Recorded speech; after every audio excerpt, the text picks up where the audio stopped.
नमस्कार, स्वागत है आपका। मैं हूं आपके साथ हिमांशु दीक्षित। शुरुआत बड़ी खबर से करेंगे। बंगाल में पशु तस्करी के रैकेट को लेकर बहुत बड़ा खुलासा हुआ है। सूत्रों के मुताबिक बंगाल में पशु तस्करी राजनीतिक संरक्षण में फल फूल रही थी। कई बड़े नेता इसमें शामिल हो सकते हैं और यह खुलासा हुआ है। पशु तस्करी के आरोपों में गिरफ्तार पश्चिम बंगाल के टीएमसी के बड़े नेता और ममता के करीबी अनुव्रत मंडल की गिरफ्तारी के बाद, और यह दावा है कि सीधे तौर पर राज्य प्रशासन इस तस्करी के खेल का भागीदार है। यह भी खुलासा हुआ है कि फरार टीएमसी नेता विनय मिश्रा का भाई विकास मिश्रा तस्करी के रैकेट का अहम किरदार है। इसके अलावा कारोबारी इनामुल हक भी बड़ी हिस्सेदारी रखता है। तस्करी का रैकेट 418 करोड़ का होने का शक है, तो एक बड़ा नेक्सस।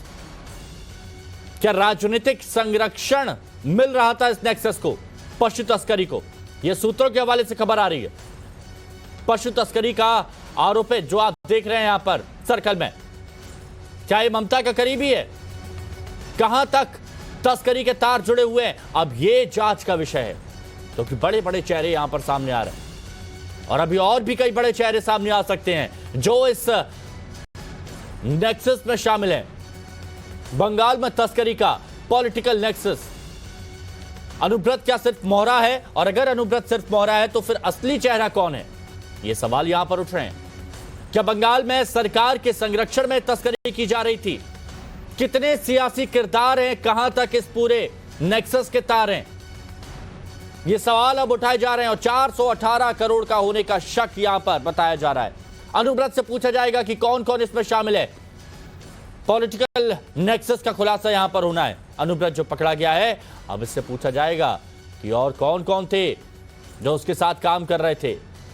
राज्य प्रशासन की तस्करी में क्या सीधी भूमिका है, यह भी सवाल उठेगा। लेकिन अभी तक जो खबर आ रही है कि सीधी भूमिका है।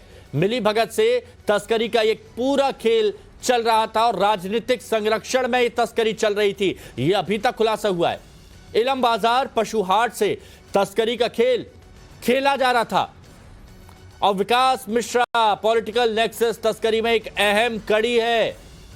फरार है टीएमसी नेता विनय मिश्रा, उसका भाई है। अनुव्रत का सीडीआर, बैंक अकाउंट, अब सब खंगाला जाएगा, पता चलेगा। क्योंकि जैसा आपको बताया 418 करोड़ के होने का शक है इस तस्करी के रैकेट का। तो आप सोचिए किसी बड़े पैमाने पर यह सारी चीज की जा रही होंगी। भवतोष हमारे सहयोगी हमारे साथ इस वक्त जुड़ चुके हैं।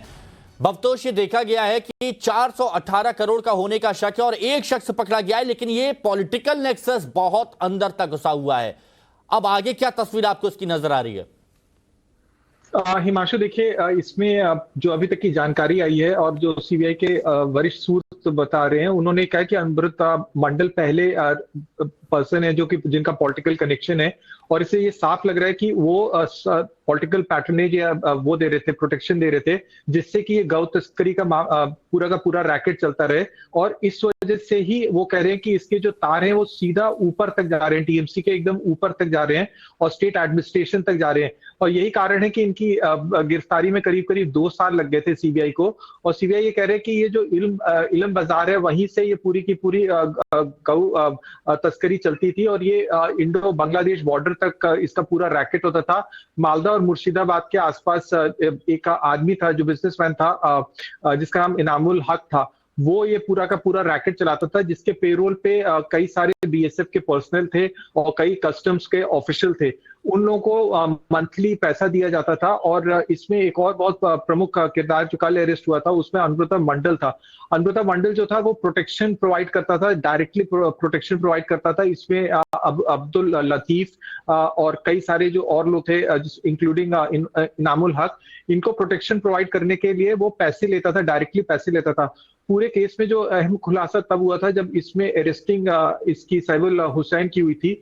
उसने ये बताया कि उसके नाम पे जितनी भी प्रॉपर्टी है, करीब 4 करोड़ 60 लाख की जो प्रॉपर्टी उसके नाम पे है, वो एक्चुअली प्रॉपर्टी जो थी वो अनुव्रत मंडल की थी। इसी खुलासे के बाद अनुव्रत मंडल की प्रॉब्लम्स जो थी वो बढ़ती जा रही थी और इसकी जो 10 दिन की कुछ देर के लिए मैं यहाँ पर रुकना चाहूंगा। इस वक्त बंगाल बीजेपी